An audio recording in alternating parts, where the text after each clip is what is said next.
Bonjour, bienvenue sur la voie de Morgane, j'espère que vous allez bien. Je vais reprendre tout de suite la lecture de 3 hommes dans un bateau, sans parler du chien. Et nous en étions au chapitre 4. La question nourriture, objection contre le pétrole en tant qu'atmosphère, avantage du fromage comme compagnon de route. Une épouse déserte son foyer, autres mesures de précaution en cas de naufrage, j'emballe. Esprit de contradiction des brosses à dents. George et Harris emballent. Déplorable conduite de Montmorency. Nous allons prendre du repos. C'était le menu. Nous agitâmes ensuite la question nourriture. George dit « Commençons par le petit déjeuner ». George est très pratique. Pour le petit déjeuner, il nous faudra une poêle à frire. Harris se récria que c'était indigeste, mais on le pria simplement de ne pas faire l'imbécile, et George continua. Une théière et une bouilloire et un réchaud à alcool. Pas au pétrole, prononça George avec un regard significatif. Harris et moi l'approuvâmes. Nous avions une fois emporté un réchaud à pétrole, mais jamais plus. Nous avions eu l'impression, cette semaine-là, de vivre dans un entrepôt de pétrole. Il suintait, ce pétrole. Je ne connais rien de tel que le pétrole pour suinter. Nous l'avions mis tout à l'avant du canot, et de là, il suintait jusqu'au gouvernail, imprégnant le bateau entier et tout ce qui se trouvait sur son chemin. Il suintait sur le fleuve, saturait le paysage et polluait l'atmosphère. Tantôt c'était un vent d'ouest au pétrole qui soufflait, tantôt un vent d'est au pétrole, parfois un vent du nord au pétrole, et peut-être aussi un vent du sud au pétrole. Mais que le vent vînt des neiges arctiques ou qu'il se fût levé sur les sables du désert, il nous arrivait pareillement chargé du même parfum de pétrole. Ce pétrole suintait jusqu'au ciel et gâchait même les couchers de soleil. Quant au clair de lune, il puait positivement le pétrole. À Marlow, nous tentâmes de le fuir. Laissant le bateau près du pont, nous allâmes nous promener dans la ville pour lui échapper. Mais il nous poursuivait. La ville entière était empétrolée. Nous traversâmes le cimetière et on eût dit que les morts avaient été enterrés dans du pétrole. La grande rue empestait le pétrole, à se demander comment des gens pouvaient bien y habiter. Et nous fîmes plusieurs kilomètres au-delà des faubourgs sur la route de Birmingham. Mais cela ne servit à rien. Tout le pays était saturé de pétrole. À la fin de cette croisière, nous nous réunîmes à minuit dans un champ solitaire, sous un chêne foudroyé, et nous jurâmes solennellement, nous avions déjà toute la semaine juré contre l'ignoble liquide d'une façon ordinaire et bourgeoise, mais cette fois c'était un serment grandiose. Nous jurâmes, dis-je, de ne jamais plus prendre avec nous de pétrole dans un bateau. Dans le cas présent, donc, nous nous bornâmes à l'alcool dénaturé. Ce n'est déjà pas très fameux. Il en résulte du pâté dénaturé et du gâteau dénaturé. Mais l'alcool dénaturé est tout de même plus sain pour l'organisme à haute dose que le pétrole. Comme autre ingrédient pour le petit déjeuner, Georges proposait des œufs et du lard qui sont faciles à cuisiner, de la viande froide, du thé, du pain, du beurre et de la confiture. Pour le déjeuner, dit-il, nous pourrions prendre du biscuit de mer, de la viande froide, du pain, du beurre, de la confiture, mais surtout pas de fromage. Le fromage, comme le pétrole, est trop envahissant. Il lui faut tout le bateau à lui seul. Il se répand dans le garde-manger et donne un goût de fromage à tout ce qui s'y trouve. On ne sait plus si l'on mange de la tarte aux pommes, de la saucisse de Francfort ou des fraises à la crème. Tout vous semble fromage. Le fromage apporte trop d'odeur. Cela me rappelle un de mes amis qui avait acheté une paire de fromages à Liverpool. C'était de superbes fromages, moelleux et bien faits, et répandant autour d'eux un fumet de la force de 200 chevaux vapeur qu'on aurait pu garantir sur facture comme portant à 5 km et jetant bas son homme à 200 mètres. J'étais alors à Liverpool et mon ami me demanda si cela ne me dérangerait pas de les emporter avec moi à Londres, car lui-même n'y reviendrait pas avant un jour ou deux, et il ne pensait pas que ces fromages dussent se garder beaucoup plus longtemps. « Mais avec plaisir, cher ami, avec plaisir, lui répondis-je. J'allais chercher les fromages et les emportais dans un fiacre. Ce fiacre était une vieille guimbarde traînée par une rosse somnambule, cagneuse et poussive, que son propriétaire, dans le feu de la conversation, alla jusqu'à qualifier de cheval. Je mis les fromages sur l'impériale et nous partîmes à une allure qui eût fait honneur au plus rapide des rouleaux à vapeur construits jusqu'à ce jour, et tout alla d'abord aussi gaiement qu'un glas d'enterrement. Mais, quand nous eûmes pris le tournant, le vent apporta une bouffée de ces fromages en plein sur notre coursier. Cela le réveilla net, et avec un hennissement d'effroi, il se mit à filer à 5 km à l'heure. Le vent soufflait...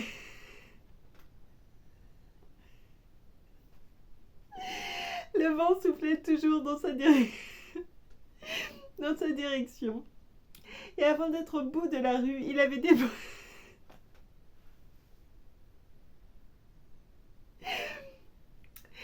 déployé une vitesse de près de 7.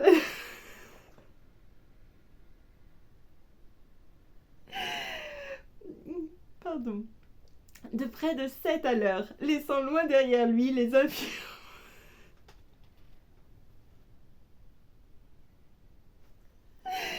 Laissant loin derrière lui les infirmes et les grosses vieilles dames.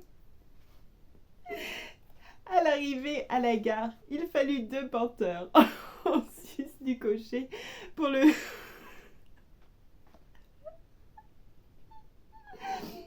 maîtriser. Je doute même qu'ils y fussent parvenus, si l'un des hommes n'avait eu la présence d'esprit de lui jeter un mouchoir sur les naseaux et de brûler un peu de papier. Je pris mon billet et m'avançai fièrement sur le quai avec mes fromages, tandis que les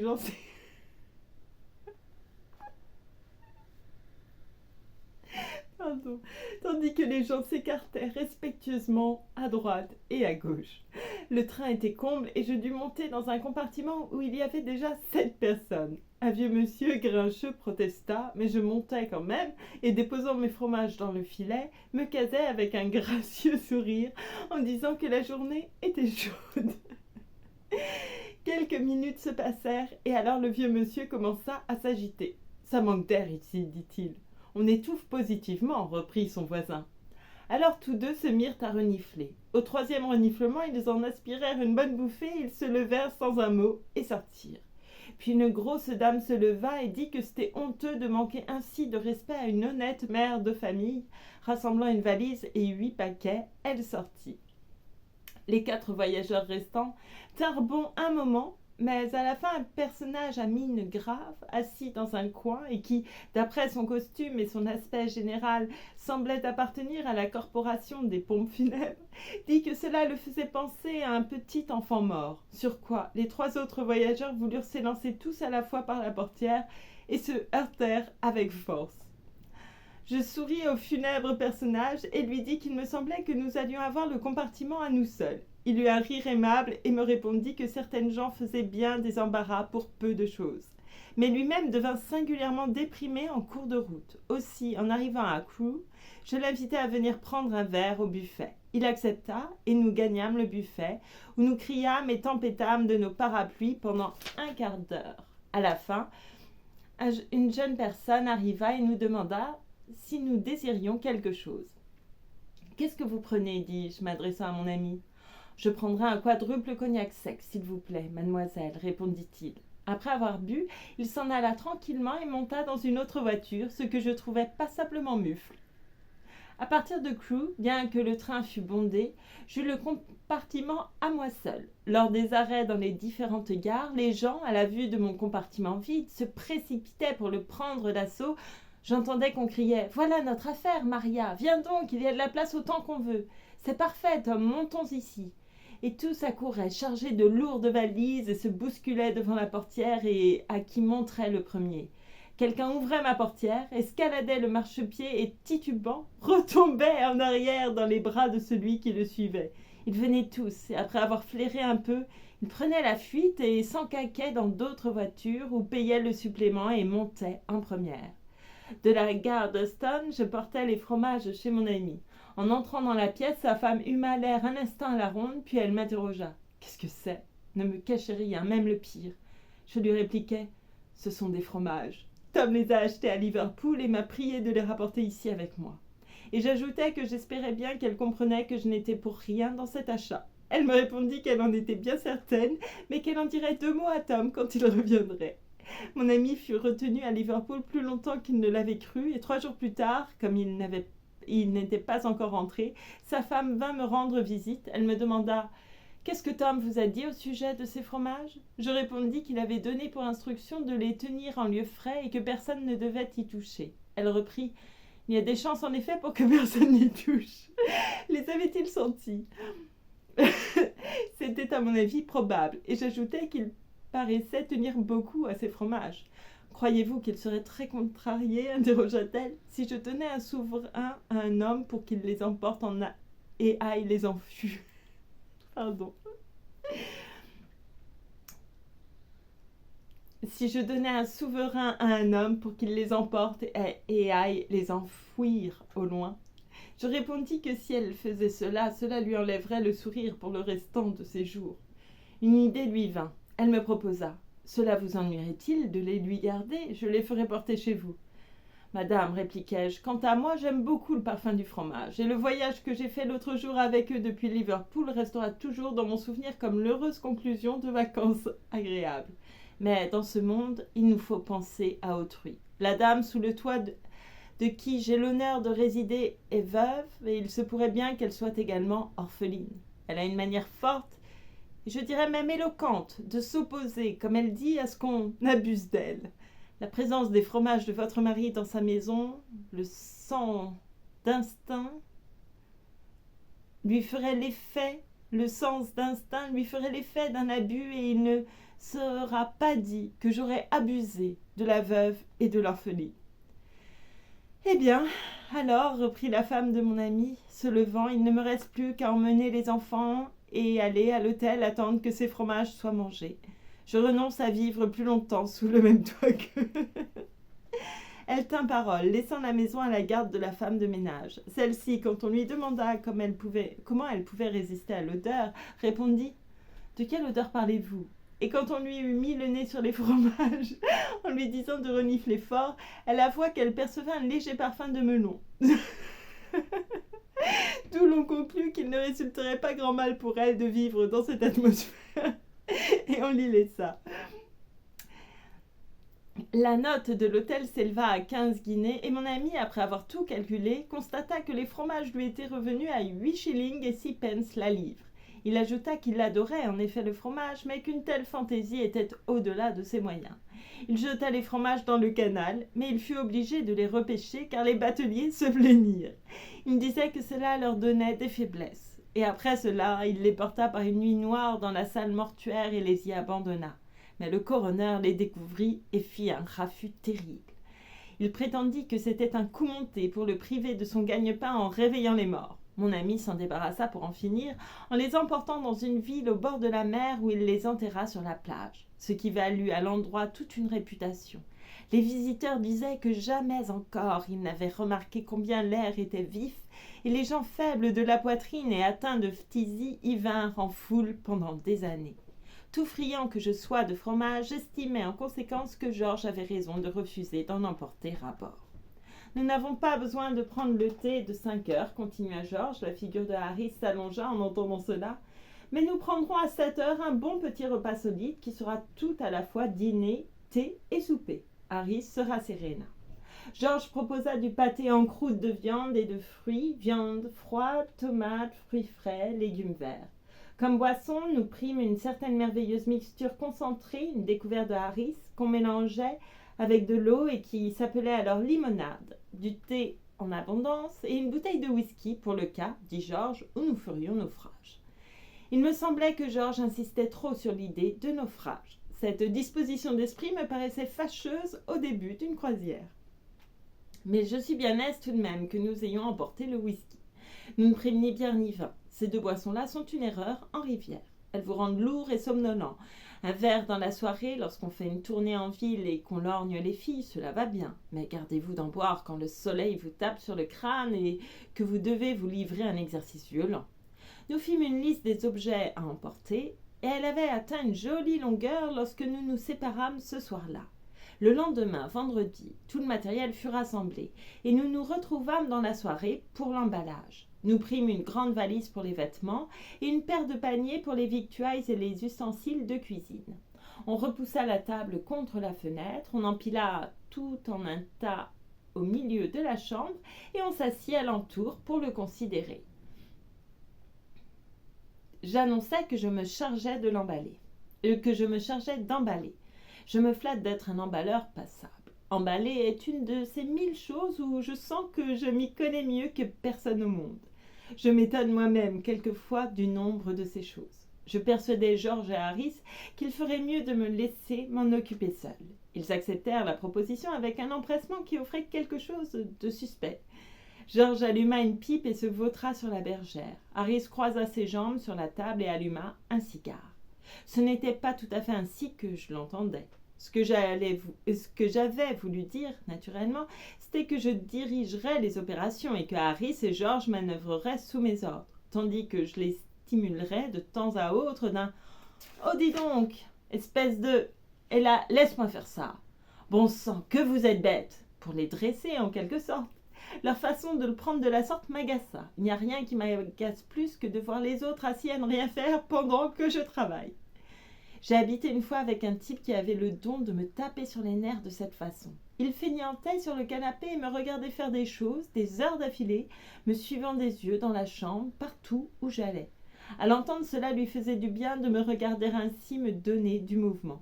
Cela lui faisait sentir que la vie n'est pas un vain songe où l'on doit bâiller aux corneilles, mais une noble tâche pleine de devoirs et de labeurs sévères. Il ajoutait que, depuis, il se demandait souvent comment il avait pu se passer de moi si longtemps sans avoir personne à regarder travailler. Moi, je ne suis pas comme cela. Il m'est impossible de rester tranquille et de voir mes copains turbiner comme des nègres. Je me sens le besoin de me lever et de prendre la direction de leur ouvrage en les suivant les mains dans les poches et leur expliquant ce qu'ils doivent faire. C'est dans ma nature énergique. Je n'y peux rien. Cependant, je m'abstins de toute réflexion et commençai l'emballage. Cela parut plus long que je ne l'avais prévu. Mais finalement, je vins à bout de la valise et je m'assis dessus pour boucler les courroies. « Tu ne vas pas mettre les souliers dedans ?» interrogea Harris. Je regardai autour de moi et vis que je les avais oubliés. Ça, c'est du vrai Harris. Naturellement, il se serait bien gardé de dire un mot avant de m'avoir vu fermer et boucler la valise. Et Georges se mit à rire, d'un de ces rires exaspérants d'imbécile, bruyant et à pleine mâchoire dont il a le secret. Ils me rendent vraiment enragée. Je rouvris la valise et y logeai les souliers. Mais alors, juste au moment où j'allais la refermer, un doute affreux m'envahit. Avais-je emballé ma brosse à dents ? Je ne sais pas comment cela se fait, mais je ne sais jamais si oui ou non j'ai emballé ma brosse à dents. Quand je voyage, ma brosse à dents est un ustensile qui m'obsède et empoisonne mon existence. Je rêve que je ne l'ai pas emballée. Je me réveille avec une sueur froide et saute à bas du lit pour la chercher. Le matin, je l'emballe avant de m'en être servi. Il me faut redéballer pour la voir et c'est toujours le dernier objet que je tire de la valise. Après quoi, je remballe en l'oubliant. Au dernier moment, il me faut grimper 4 à 4 la chercher et je l'emporte à la gare enveloppée dans mon mouchoir. Cette fois-ci, bien entendu, je fus obligée de tout retourner sans parvenir naturellement à la retrouver.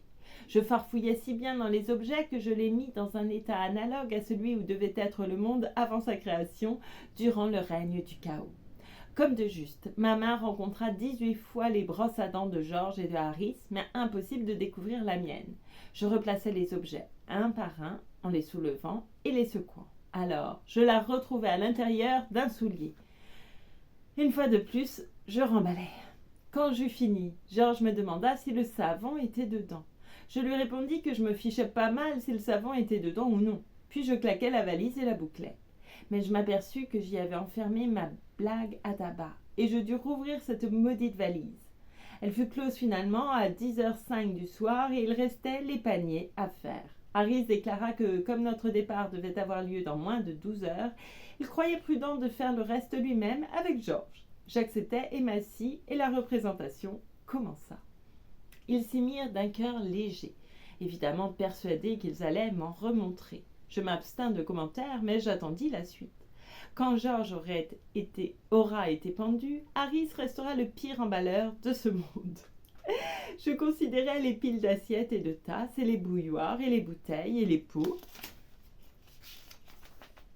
et les pâtés, et les réchauds, et les gâteaux, et les tomates, etc., et pressentis que cela ne tarderait pas à devenir joyeux. C'est ce qui arriva. Ils commencèrent par casser une tasse. Ce fut leur premier ouvrage. Ils le firent simplement pour montrer ce dont ils étaient capables et pour éveiller l'intérêt du spectateur. Puis Harry emballa la confiture de fraises au-dessus d'une tomate qui s'écrabouilla, et ils durent enlever la tomate à la petite cuillère. Ce fut ensuite le tour de George, qui marcha sur le beurre. Je m'abstins de rien dire, mais je me rapprochai d'eux et m'assis sur le bord de la table pour les regarder faire. Cela les agaça plus que tout ce que j'aurais pu dire. Je le sentais. Ils en devenaient nerveux et inquiets. Ils marchaient sur les choses ou les posaient derrière eux et puis ne les retrouvaient plus lorsqu'ils en avaient besoin. Ils emballèrent les pâtés au fond et mirent par-dessus des objets lourds, ce qui réduisit les pâtés en marmelade. Ils répandirent du sel sur tout et, pour ce qui est du beurre, je n'ai jamais vu personne en faire autant avec 1 shilling de pence de beurre que ces 2 types plats. Lorsque George l'eut décollé de sa pantoufle, ils s'avisèrent de l'introduire dans la bouilloire. Il refusa d'y entrer, et ceux qui avaient réussi à s'insinuer dedans refusaient d'en sortir. Ils finirent par l'extraire en le raclant et le déposèrent sur une chaise. Harry s'assit dessus, le beurre se colla à lui, et ils le cherchèrent dans toute la pièce. « Je jurerais l'avoir déposé sur cette chaise, dit George en contemplant avec stupeur le siège vide. Je te l'ai vu faire moi-même, il n'y a pas 1 minute, repartit Harry. Alors ils se remirent à le chercher dans toute la pièce, et puis ils se retrouvèrent nez à nez au milieu et se regardèrent abasourdis. C'est le plus singulier phénomène dont j'ai jamais entendu parler, prononça George. Tout à fait mystérieux, affirma Harry. Alors George fit le tour de Harry et découvrit le beurre. Ça alors, il était là tout le temps, s'exclama-t-il avec indignation. Où ça s'écria Harry en faisant volte-face. Tiens-toi tranquille, nom d'un chien, rugit George, s'élançant sur lui. Ils détachèrent le beurre et l'emballèrent dans la théière. Montmorency s'était mis de la partie, bien entendu. L'ambition de Montmorency dans l'existence, c'est de se mettre dans les jambes des gens et de se faire injurier. S'il parvient à se faufiler quelque part où il est particulièrement gênant, à devenir une vraie calamité, à mettre les gens hors d'eux-mêmes et à se faire lancer des choses à la tête, il estime que sa journée n'a pas été perdue. Arriver à obtenir que quelqu'un trébuche sur lui et le maudisse pendant 1 heure sans désemparer, voilà son but et sa fin la plus haute. Et quand il a réussi à l'atteindre, sa fatuité devient tout à fait intolérable. Il allait s'asseoir sur les objets au moment précis où on en avait besoin pour les emballer. Il semblait travailler par l'idée fixe que chaque fois qu'Harry ou George allongeait la main vers quelque chose, c'est parce qu'il voulait caresser son nez froid et humide.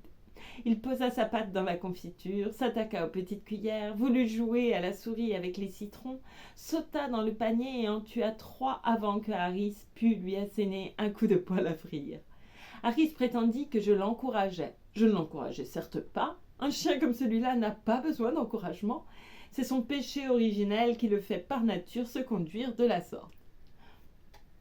L'emballage fut terminé à 00h50. Harry s'assit sur le grand panier et dit qu'il espérait qu'on ne trouverait rien de cassé. George répliqua que ce qui était cassé, et cette réflexion parut le réconforter. Il ajouta qu'il avait envie d'aller se coucher. Nous avions tous envie d'aller nous coucher. Harry devant passer la nuit chez nous, nous montâmes donc à l'étage. On tira au sort pour les lits et Harry dut coucher dans le mien. Il me dit « Préfères-tu être en dedans ou en dehors, Jérôme ?» Je lui répondis qu'en général, je préférais coucher dans un lit plutôt que dehors. Harry déclara que cette blague n'était pas neuve. Georges nous demanda « À quelle heure faut-il que je vous réveille, les amis ?» Harry répondit « 7 heures. » Je rectifiai « Non, 6, car j'avais des lettres à écrire. » Nous nous chamaillâmes un peu là-dessus, mais on finit par couper la poire en 2 et par dire 6h30. Tu nous réveilleras à 6h30, Georges. Georges n'en répondit pas, et nous constatâmes en passant près de lui qu'il dormait déjà depuis un moment. Nous disposâmes donc le tube de façon qu'il ne manquât pas de trébucher dedans lorsqu'il se lèverait le matin, et allâmes nous aussi nous coucher. Et c'est la fin du chapitre 4. Et c'est la fin de cette lecture. Et ce livre me fait trop rire pour en lire plus d'un chapitre à la fois. Il faut être sérieux.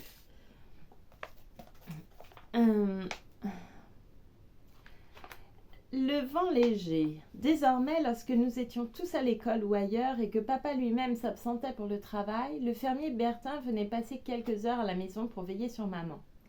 Installés dans la petite chambre du fond, ses deux amis de longue date en profitaient pour discuter de tout et de rien.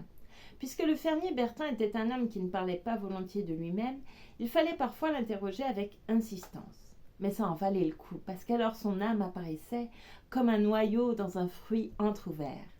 Assez souvent, maman et lui évoquaient ensemble leur passé commun. Un jour, émue, elle m'a répété ce détail d'une anecdote qu'il lui avait racontée. Dans le village où je suis née, il y avait un tailleur esselé qui, sous le porche de sa maison, faufilait en parlant de sa femme morte le rebord de vos pantalons.